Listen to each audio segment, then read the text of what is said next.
这个废柴男人被戴绿帽子，小三奸杀老婆。Hello， 大家好，我们是草泥捏汉堡。瑞克莫蒂第6季第3集如约而至，老瑞家迎来了一个离谱的感恩节。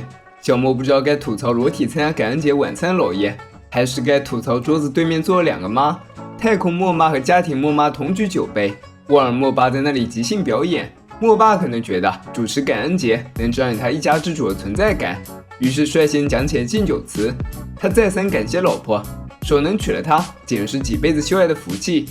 这气氛上来了，莫爸的嘴就有点飘了，又说如果老婆抛弃他或给他戴绿帽子，他会去死，然后开始大谈特谈他的预备自杀方案。大家越听越别扭，老爷赶紧说让我们敬酒词结束吧。众人默契举起酒杯，极其熟练地摁下莫爸，让他继续当空气。晚餐结束后，2位莫妈一起收拾厨房，他们斟上2杯红酒，从家长里短聊到星际旅行，越聊感情越好，简直就像一对闺蜜。另一边，为了打发无聊的感恩节周末，老爷带2娃子打电子游戏。新款的游戏拥有真实度设定，然而他们发现真实度越高，游戏越无聊，这一点就很还原现实。要是现实足够有趣，谁脑子抽玩电子游戏呢？姐姐对这种电子鸦片嗤之以鼻。入夜之后，家庭莫妈失眠了，跑到外面去找太空莫妈。他们俩在冰天水地下做起了马杀鸡，结果不小心撩起了火花，差点点燃了这个寂寞的冬天。然而躲在厨房里撞见这一幕的受惊桑美暂时掐灭了这点火苗。从这以后，桑美终于明白游戏存在的意义，她就是在给现实生活里受到刺激的脆弱心灵一个树洞。这树洞不是让人倾诉的，而是让你压得把脑袋塞进去别出来。眼不见心不烦，2位莫妈手挽手表示要去拉边边新西买冰淇淋，家里人都不疑有他。桑美独自人间清醒，也只能用眼神无声的控诉老婆跟着老婆跑了，儿子女儿又沉迷游戏不问世事。莫爸只好掏出积灰的拼图游戏盒，自个儿钻进卧室里拼彩虹小马。这对姐弟迎来了人生最黑暗的周末，老妈出轨，老爸意图自杀，家庭崩溃如何挽回？2位莫妈在太空里享受2人世界，他们望着彼此，仿佛互相照镜子。镜子里的人虽然是自己，但又有很多不同。贤惠的家庭主妇，炫酷的星际特工，这是2种截然相反的人生，就好像鱼与熊掌不可兼得。但2位莫妈在太空站的双人大床上找到兼得的办法。这也是自恋一种极端表现吧。2人沉迷滚床单，完全忘记了时间。回地球老家时候，还依依不舍在飞行器里温存。这一幕不巧被出门扔垃圾的小莫撞见，小莫冲进客厅，一脚踢开姐姐的屁股，把自己的脑袋也塞进游戏树洞里。这操蛋现实太疯狂，让他在峡谷一路解千愁吧。姐弟俩难得有了高度默契，他们想起了老爸敬酒词，这窗户纸万一哪一天被捅破了，他们该去哪里找一个新爸爸？幸好莫爸迟钝超乎想象，在这种敏感时期，竟然成了维持家庭和谐的优点。家庭莫妈不知道窗户纸已经破了1大半了，还想稍微遮掩一下，便去找老爷，想他复制拉便便冰淇淋。他和新欢忙着在太空翻云覆雨，忘记买了。老爷已经看穿女儿在干什么荒唐事，不过他早就习惯了大风大浪，才不会像孩子们那样当鸵鸟。他没有明言，而是绕着弯子劝女儿：悬崖勒马，回头是岸。你忘记不是冰淇淋，而是你的家人。如果你太常忘记，就得不停说谎，谎话就像债务一样，只会越积越多，最后逼着你跳楼。可惜家庭莫妈没有听进去，她觉得自己只在刷花呗，小额贷款不算债。2位莫妈又一次花前月下的时候，家庭莫妈决定好好处理一下眼前的问题。她不想伤害家人，也舍不得这份难得的激情。最后太空莫妈出了一个主意，2人去偷老爷的全息投影装置，模拟体验了一下长相厮守、白头偕老的幸福百合人生。莫爸到这时候还蒙在鼓里，乐呵呵地玩着百合偷情游戏，这哪是老实人，简直是块榆木疙瘩。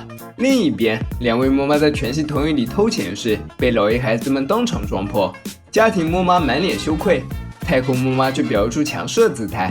去他们的家庭伦理、责任义务，爱情大过一切，谁要敢说他们的不对，就先跟他枪理论吧。老爷长叹一声：你拳头硬，你了不起。说着便悻悻然拉孩子们去吃那该死的复制冰淇淋去了。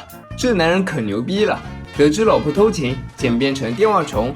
老瑞一家全坐在餐桌上，面对压抑的气氛，太空莫妈决定快刀斩乱麻，直接不装了，摊牌了。莫爸如遭晴天霹雳，他蓦然想起青春期时的自己，在追求莫妈之前立下的 flag， 我心甘情愿地接受她给我的一切伤害，跨越数十年打脸，让她耳光子嗡嗡响。孩子们钻树洞，他更屌，直接将自己全做成了西瓜虫。众人大惊失色，老爷让大家淡定，说这是莫爸求他给自己改造的。面对强烈情感刺激的应激体质，一旦莫爸分辨自己，就连老爷也没办法解除。他会以西瓜虫的姿态一直自闭到天荒地老，没有人能够唤醒他，除非他自己想通。老爷让两位莫妈自己收拾这烂摊子，陪孩子们用游戏疗伤。两位莫妈在激情过后聊起了责任。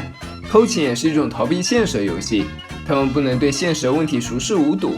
家庭莫妈喜欢太空莫妈的潇洒任性和我行我素，但她知道太空莫妈不接外表下也有对家人的在意牵挂，因为他们本就是同一个人。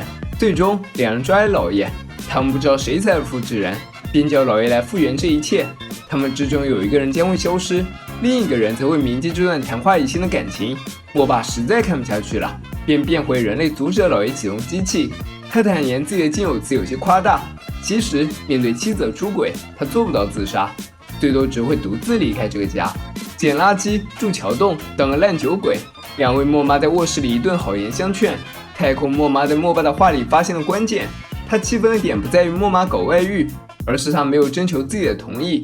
太空莫妈当着莫爸的面开始对家庭莫妈自摸，事情一下就朝着辣眼睛的方向发展，干柴烈火一触即发。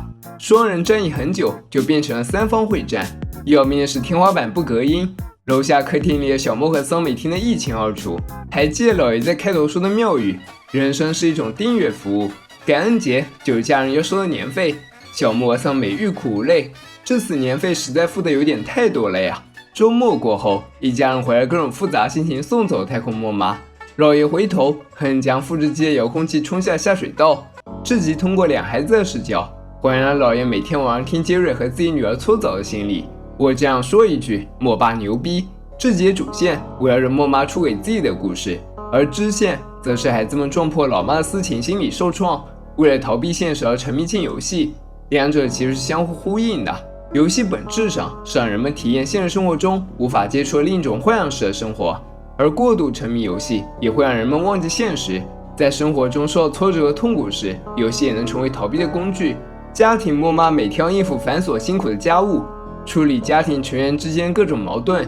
她从太空莫妈身上看到自己的另一种生活，于是潜意识想要通过感情上的碰撞、肉体上的接触来体验那种幻想中的生活。